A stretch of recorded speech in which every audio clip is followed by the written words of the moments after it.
సిమ్రన్ ఈ పేరు వింటే సూపర్ హిట్ చిత్రాలు గుర్తొస్తాయి. డాడీ, కలిసుందాంరా, నరసింహనాయుడు ఇలా చెప్పుకుంటూ పోతే చాలా చిత్రాలే ఉన్నాయి. టాలీవుడ్ అగ్ర హీరోలతో కలిసి తిరుగులేని బ్లాక్ బాస్టర్స్ కొట్టింది.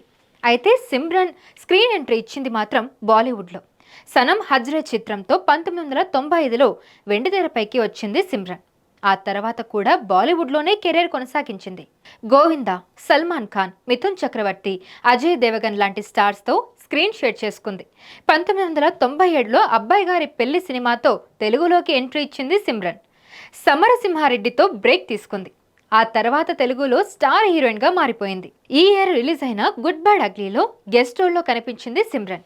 ఇక సెన్సేషన్ క్రియేట్ చేసిన టూరిస్ట్ ఫ్యామిలీలో మెయిన్ హీరోయిన్గా కనిపించి తనదైన నటనతో ఆకట్టుకుంది. అయితే నార్త్లో సినీ కెరియర్ స్టార్ట్ చేసిన సిమ్రన్ నార్త్ కంటే సౌత్లోనే ఎక్కువగా పేరు తెచ్చుకుంది.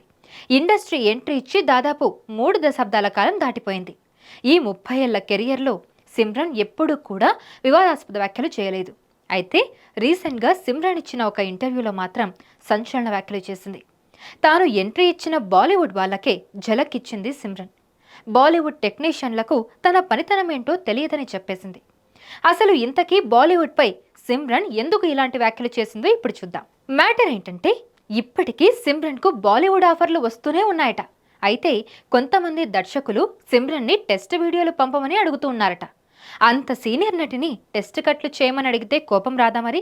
అంతేకాదు, బాలీవుడ్లో రెమ్యునరేషన్ తక్కువగా ఇస్తారని కూడా కుండబద్దలు కొట్టేసింది ఈ సీనియర్ హీరోయిన్. సౌత్ ఇండస్ట్రీలో ఇచ్చే రెమ్యునరేషన్లో 10వ వంతు మాత్రమే నార్త్ ఇండస్ట్రీలో ఇస్తారని అసలు విషయం చెప్పేసింది.